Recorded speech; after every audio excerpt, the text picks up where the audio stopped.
continuando con el estudio de la estructura de la materia y la distribución electrónica de los átomos, trabajamos con el concepto o con el modelo de Bohr y sus limitaciones.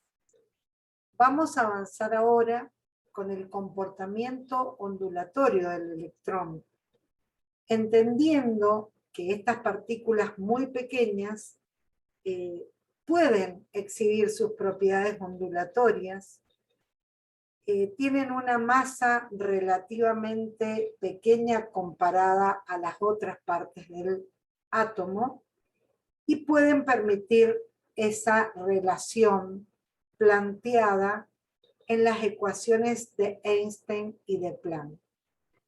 A partir de esas dos ecuaciones, de Broglie demuestra que hay una relación entre la longitud de onda, la constante de Planck, la masa de estas partículas relativamente pequeñas y la frecuencia de la onda.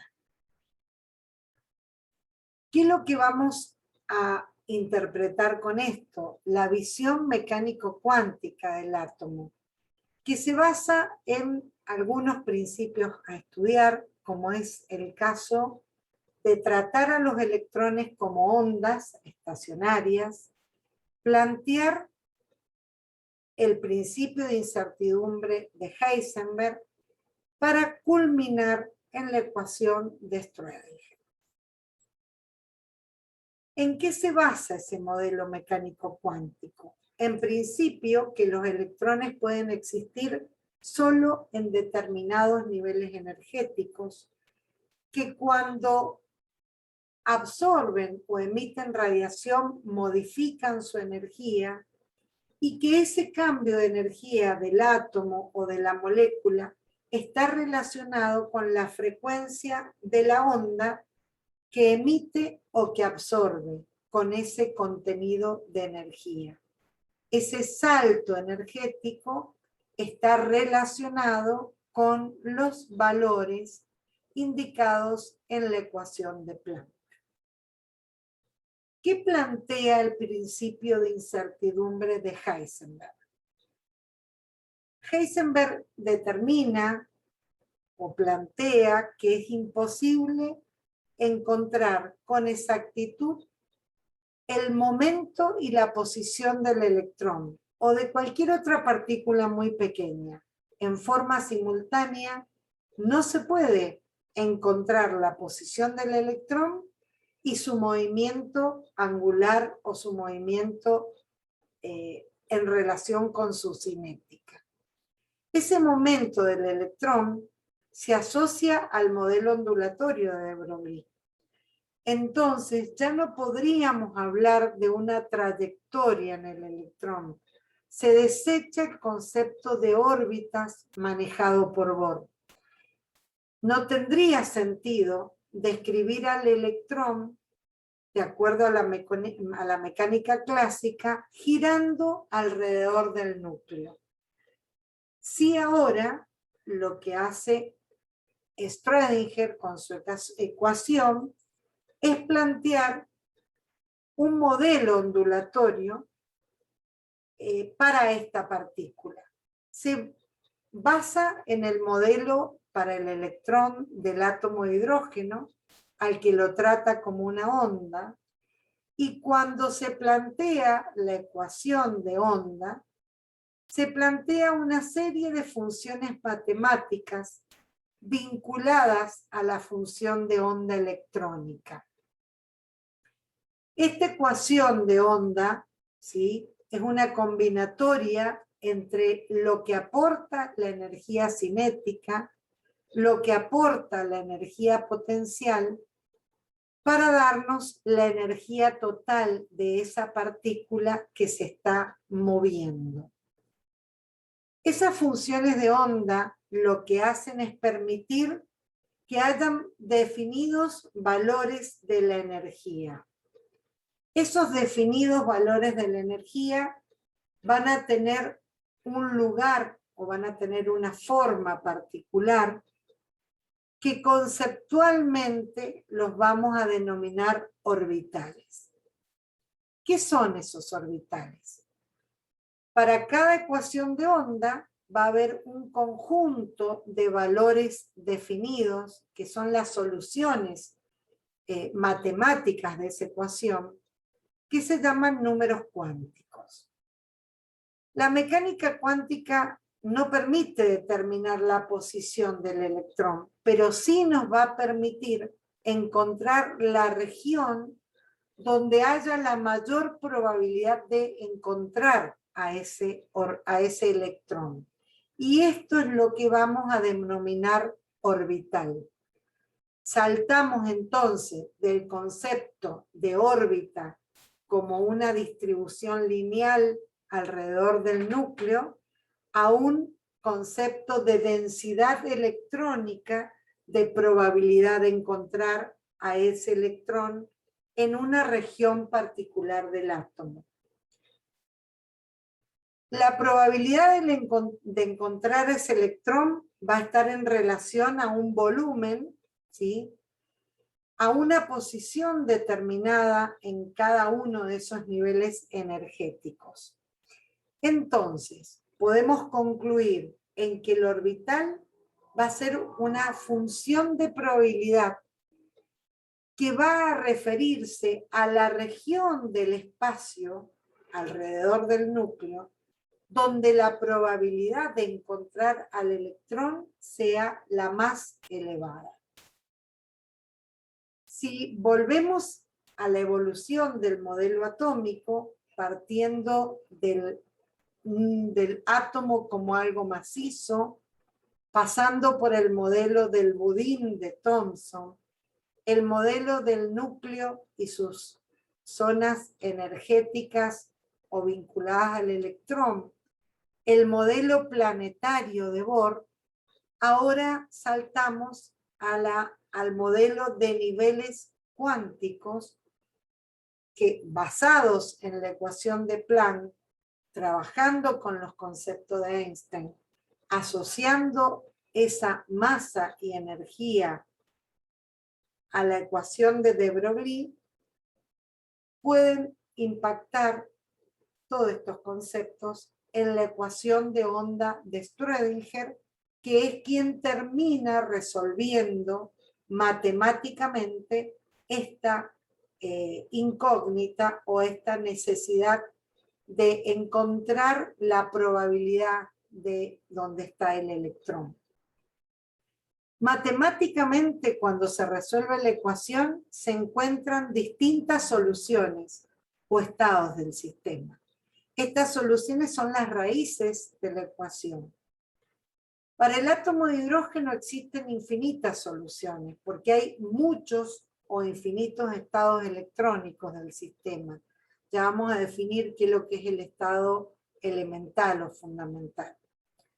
Cuando tengo átomos polielectrónicos, es posible que se utilicen métodos de aproximación y lo que vamos a encontrar son tres números cuánticos que describen las características de ese orbital conformado por los distintos electrones, ya sean del átomo de hidrógeno o de otros átomos. Para hablar del electrón propiamente dicho, necesitamos 4 números cuánticos, porque vamos a encontrar un número propio del electrón en cuanto a su comportamiento magnético. Esas 4 raíces se llaman números cuánticos n principal, L secundario, Ml el magnético del secundario y Ms el magnético de spin del electrón. Esos números cuánticos van a poder tomar valores concretos y definidos. El número cuántico principal, que va a caracterizar al nivel de energía donde está ese electrón, va a correr o va a modificarse entre valores enteros de 1, 2, 3 hasta infinito. me va a dar la energía o va a indicar la energía de ese orbital. El número secundario, también llamado azimutal L, se modifica o varía entre el valor 0, el 1, hasta n-1. Y nos indica la forma del orbital. El tercer número cuántico, ml, es el magnético, que va a variar entre el entorno reducido desde -L a +L, pasando por el valor 0. Y me va a indicar la cantidad de orbitales. Y finalmente, el magnético de spin, que es propio del electrón, que me va a indicar el giro que tiene alrededor de su eje. Si gira en sentido antihorario, le indicaremos el número -medio, y cuando gira en sentido horario, trabajaremos con el spin +medio. Estos 4 números cuánticos están relacionados con las propiedades de los estados electrónicos y son las soluciones de la ecuación de Schrödinger para el caso del átomo de hidrógeno y para otros átomos polielectrónicos. Vamos a ver ahora qué relación hay entre el número cuántico y el tipo de orbital. Cuando decíamos el número cuántico principal que nos indicaba la energía, cada orbital atómico puede tener o tiene asociado un número n, que varía entre el 1, el 2 en números enteros, hasta el infinito. El N1 es la primer capa, que es la capa más interna o de menor energía, y a medida que N aumenta, aumenta la energía para las distintas especies. Y crece cada vez más la distancia al núcleo, o sea que los más cercanos al núcleo van a tener el número o la menor energía y se va a ir expandiendo respecto del núcleo los N mayores. Veamos cómo se asocia este número N a las características de cada tipo de orbital en relación al secundario. Para cada n tengo un L correspondiente. Si mi n es 1, el L correspondiente va a ser 0. Y me va a indicar la forma de ese orbital. Por ejemplo, para el L0, el orbital es de tipo S. Para el L1, el orbital es de tipo P. Para el L2 es de tipo D. Para el L3 es de tipo F. Y así hasta n-1. El orbital L0 de tipo S significa esférico o indica a un orbital de tipo esférico. ¿Qué me está diciendo el L0? Que la probabilidad de encontrar el electrón es respecto del centro del núcleo, es igual en todos los sentidos y direcciones, por eso está indicado con una esfera. El L para el n igual 1 va a ser el L0 muy cercano al núcleo. Para el n igual 2 va a ser un L0 donde tenga el nivel 2s. Cuando ya voy creciendo en energía es mucho más expandido el orbital 3s. Y estas serían las formas de los orbitales esféricos. ¿Qué pasa cuando cambia el L? Por ejemplo, para un n igual 2, yo puedo tener un orbital S, ¿sí? Pero también voy a tener un L1. Entonces, cuando tenga un N2, voy a tener un nivel L1. Cuando el L valga 1, el orbital de tipo P puede variar entre -1, 0 y 1. Habíamos dicho que esto nos daba el número y la distribución de esos orbitales. Si tengo 3 orbitales de tipo P, podrán distribuirse geométricamente en los 3 planos del espacio. El 2px, el 2pi y el 2pz. Esta conformación dependerá del número de electrones que puedan tener la energía suficiente para conformar los orbitales de tipo P.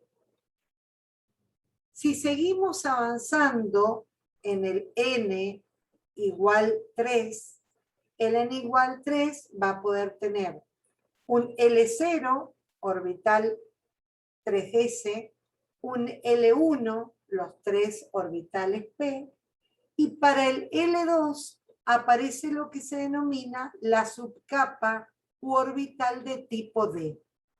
Pero voy a poder tener entonces los D-2, los -1, los 0, los 1 y los 2, que son los 5 orbitales de tipo D con esta distribución geométrica que responden a la ecuación de onda de Schrödinger. Si seguimos avanzando, vamos a encontrar para el L igual 3 una subcapa F, lo que implica tener 7 formas del orbital F, que oscilan entre el ML -3, -2, -1, 0, 1, 2 y 3. Y estas van a ser las formas geométricas que responden a la subcapa de tipo F. ¿Qué tiene que ver esto con el tamaño de los orbitales? Bueno, cualquier número cuántico principal o cualquier orbital que tiene el mismo número cuántico principal va a tener un tamaño determinado, ¿sí? Cuando tengo grandes valores de n, van a corresponder a orbitales de gran tamaño. Ya lo vimos en el orbital de tipo S. Y cada orbital va a venir dado por su n, que va a cambiar o va a modificarse de acuerdo a cómo sea o cómo aumente su carga nuclear. Vamos a ver en esta tabla los probables orbitales que se conforman con los números cuánticos n, l y m. Habíamos dicho que en el n1 se conformaba un L0 y su m también era 0. A este orbital le llamamos orbital de tipo S. Y como está en el nivel 1, es el orbital 1s. En el nivel 2 aparecen dos L, el L0 y el L1. El L0 se corresponde al 2s, por lo tanto sus números cuánticos van a ser 2, 0, 0. Y los orbitales de tipo P se corresponden con el 2, 1. Pero como habían 3 probables orbitales, teníamos los -1, 0 y 1. ¿Qué ocurre en el nivel 3? Aparecen 3 tipos de orbitales. Los 3s, que hay uno de ellos, los 3p, aparecen 3 orbitales, y los 3d, que teníamos 5 posibles orbitales, con m que varía desde -2 hasta +2. En el nivel N4 tenemos el 4s con el L0 y el M0, el 4p con el L1 y el M-1, 0 y 1, el 4d con el L igual 2, y aparece ahora el L3, que eran 7 orbitales de tipo F. Con esto podemos encontrar el nivel de energía que está indicado en el 1, 2, 3, 4. El L, que me da la forma o el tipo de orbital, y el M, que me da la cantidad de orbitales posibles de encontrar.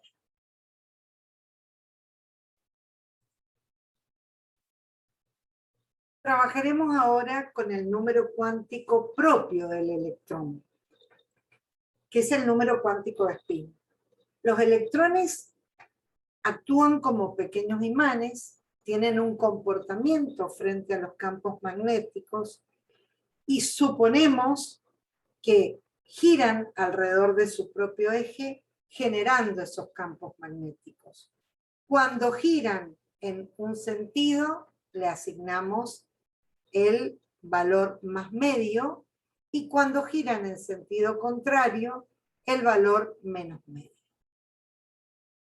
Como cada orbital atómico tiene la posibilidad de alojar dos electrones con valores opuestos, cuando aloja esos dos electrones con valores opuestos de spin, se dice que están apareados los electrones. Resumiendo y concluyendo, los números cuánticos, ¿sí?, asociados a cada formato de orbital vienen determinados para cada electrón por los números n, l, m y s.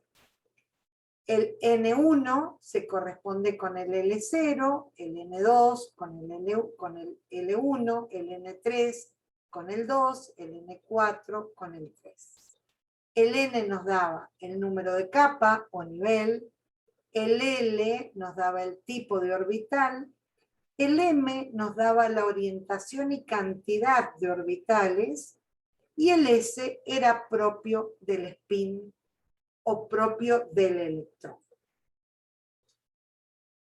¿Cuántos electrones pueden haber en capas y subcapas alrededor del núcleo? La primer capa o nivel es la S, ¿sí?, que tiene una sola capa, un orbital que se llama 1s, y puede contener como máximo 2 electrones, porque esos electrones tienen que estar apareados con espines inversos. La capa 2 o el nivel 2 tiene 2 subcapas y 4 orbitales, porque tiene el orbital 2s y los orbitales 2px, 2pi y 2pz. Y 8 electrones como máximo. El nivel 3 tiene 3 subcapas y va a tener los 9 orbitales, porque tiene el S, los 3 orbitales P y los 5 orbitales D. 9 orbitales implica como máximo 18 electrones.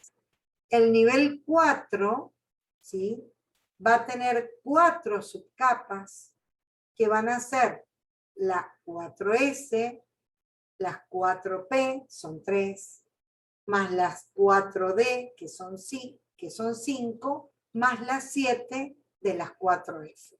Son 16 orbitales y como máximo 32 electrones.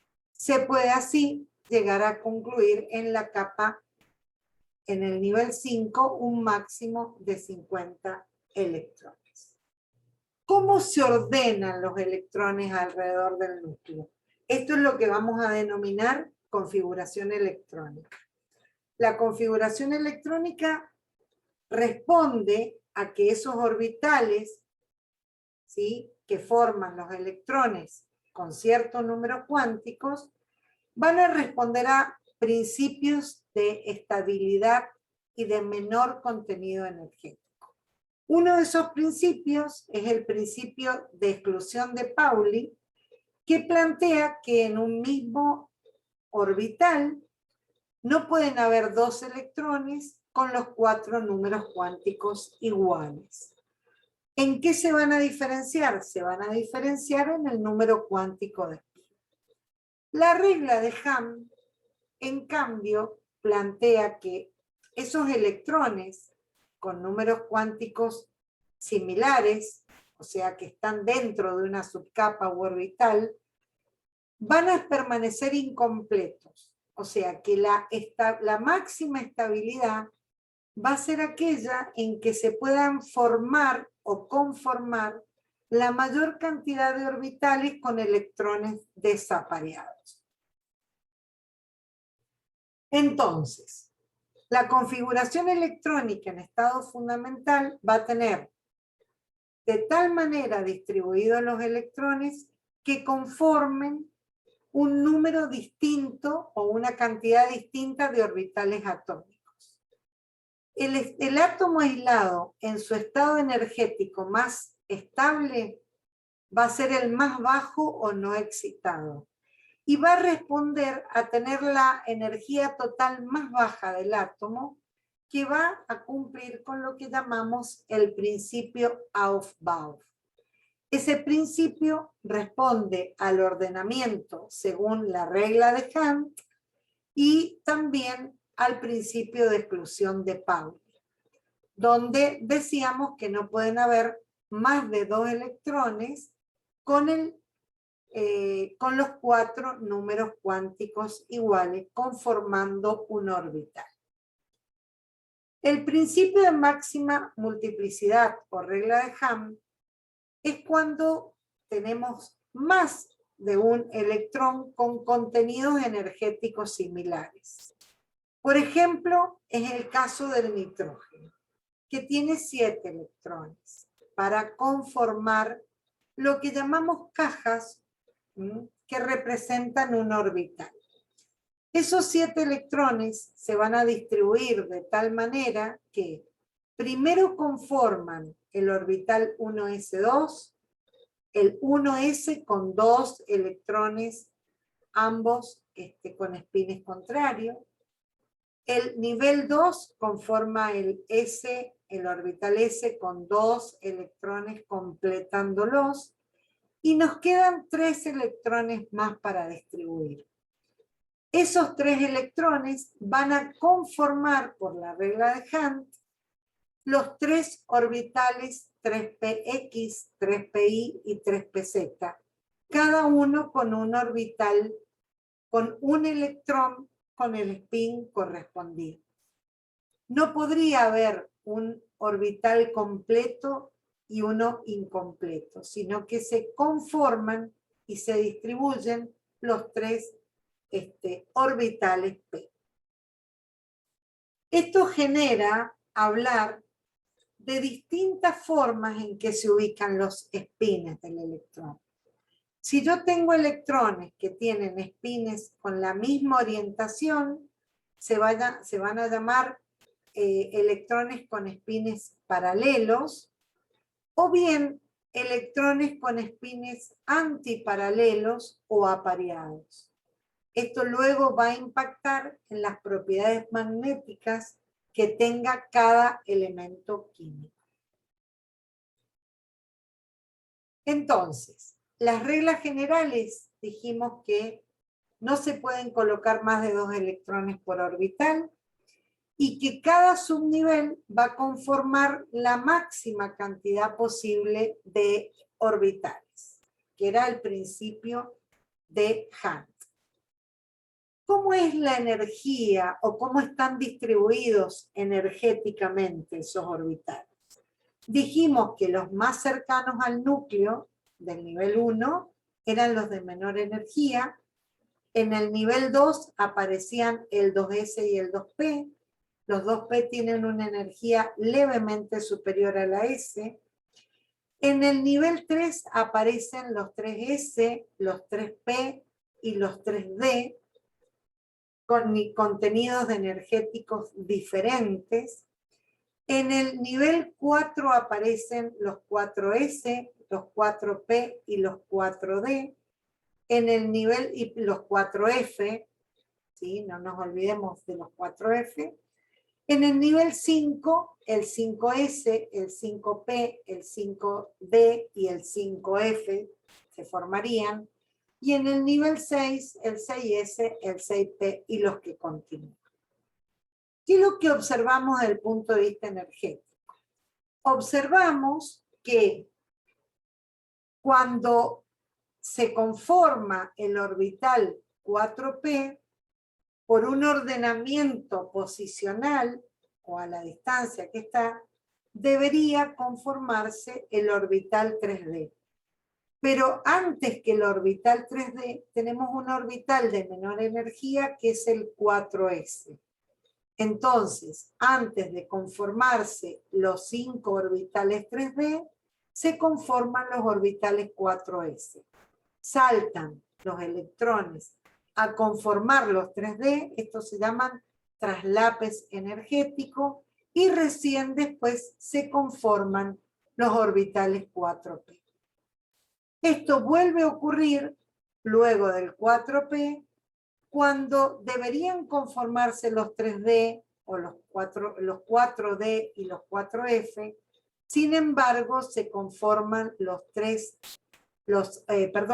orbital 5S, que es uno de ellos, recién ahí los 5 orbitales 4D para conformar con posterioridad los 5P. Hay una regla o una forma esquemática de poder ordenar esto que ayuda, que es lo que se llama el diagrama de las diagonales. El diagrama de las diagonales nos sirve para organizar la energía de los orbitales. El primer periodo tiene solo el orbital 1s, el segundo periodo el 2s. El tercer periodo, ¿sí?, aparece el 3s, pero primero se conforma el 2p y luego el 3s. En el periodo 4 aparece el 4s. Entonces, luego del 3s se conforma el 3p y aparece el 4s. Después del 4s se conforma el 3d, el 4p y el 5s. Luego se conforma el 4d, el 4p, el 3d y sucesivamente hasta ordenarse energéticamente. Esto se corrobora con las propiedades que tienen los distintos elementos químicos de acuerdo al orbital donde tiene su electrón diferenciante. Acá vamos a ver una configuración electrónica en elementos de la tabla periódica que hemos visto, ¿no? Entre el elemento 3 y el elemento 10. El elemento 3 es el litio, que tiene un Z igual 3, tiene 3 electrones para distribuir electrónicamente, 2 lo forma en el orbital 1s y 1 en el 2s. El berilio es el que continúa y conforma el 1s2, 2s2, completando los orbitales s. El boro ya tiene 5 electrones, entonces conforma el primer orbital p. El carbono, el segundo orbital p. El nitrógeno, su séptimo electrón, conforma el tercer orbital p. El oxígeno completa uno de los p y me quedan 2p desapareados. El flúor completa 2p y me queda uno desapareado. Y el neón, que es el gas noble del periodo 2, completa todos los electrones apareados. Veamos qué pasa con el elemento calcio. El elemento calcio tiene 20 electrones para distribuir. Hasta el electrón número 18 se constituyen, como habíamos visto recién, 1s2, 2s2, 2p6. Acá tengo los 10 primeros electrones del neón. Posteriormente del P se conforma el 3s. Entonces 2 electrones conforman el orbital 3s. Luego se conforma el orbital 3p. 6 electrones conforman el 3p. Pero en el calcio, en lugar de tener electrones de tipo 3d, aparecen primero, con menor energía, los 2 orbitales en 4s. Entonces la estructura electrónica del calcio van a ser estos 18 electrones que son la estructura del argón, electrones de capas más internas, y los electrones periféricos del nivel 4 de la última capa que se llaman electrones de valencia, que son los electrones que van a ser los que reaccionan o los más reactivos en el elemento calcio. Veamos qué pasa con el potasio y el sodio. El potasio es el elemento número 19 y el sodio el 11. Fíjense, hasta acá es estructura del neón, conforma estos 8 electrones y tengo la estructura del elemento 18, ¿sí? Que es el argón, y luego conforma el orbital 4s1. Si ven qué relación tiene con el sodio, ambos terminan en orbitales S1. Tienen características químicas similares y son parte del grupo 1 de la tabla periódica. Estamos hablando de electrones con elementos en estado fundamental, no excitados. ¿Qué pasa con los elementos posteriores al calcio? Por ejemplo, el escandio hasta el cobre, que es el 29, o zinc, que es el 30. ¿Sí? Estos se llaman o conforman la primer línea de los metales de transición. Y se llaman metales de transición porque luego de tener los orbitales 4s completo, empiezan a conformar los 3D. Entonces, el escandio tendrá el 3D1, el que continúa, el 22, tendrá el 3D2, 3D3, 3D4. Por ejemplo, el magnesio es el elemento con un número atómico 25. Sus 25 electrones van a estar distribuidos. Hasta acá tenemos los 18, los 2 que correspondían al 4s del calcio, y a partir de ahí se distribuyen los 5 electrones en 5 orbitales de tipo D. Entonces la estructura del manganeso va a ser el argón como interno y los periféricos van a ser el 4s2 y el 3d5. Cuando entramos a los elementos que conforman, ¿sí? Después del lantano, elementos que conforman o que usan los subniveles 4F, son los que denominamos tierras raras o lantánidos, que los vamos a ver en la tabla periódica. Algunas propiedades vinculadas a las propiedades magnéticas del electrón. Dijimos que pueden haber sustancias que tienen electrones no apareados y van a ser levemente atraídas por un imán. Esas son las que se denominan sustancias paramagnéticas, que si bien son atraídas levemente, no conforman materiales que son permanentemente magnetizados, ¿sí? Como puede ocurrir en el hierro. Estos elementos o materiales magnéticos son el aire, porque tanto el oxígeno como el nitrógeno tienen este comportamiento, el magnesio, el aluminio, el titanio, el wolframio. En cambio, hay sustancias que se denominan diamagnéticas, que son justamente aquellas que tienen electrones apareados, o sea, con espines antiparalelos asociados. Entonces van a ser levemente repelidas por el imán y son los materiales como diamagnético, bimuto metálico, el hidrógeno, el helio, gases nobles y algunos compuestos, cloruro de sodio, elementos como el cobre, oro, etc.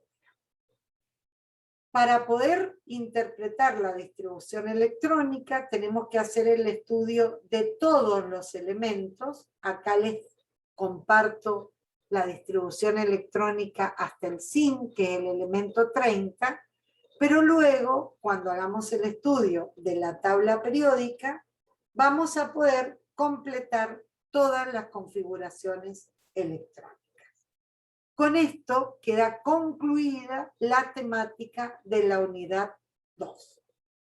Muchas gracias y espero que haya sido de utilidad.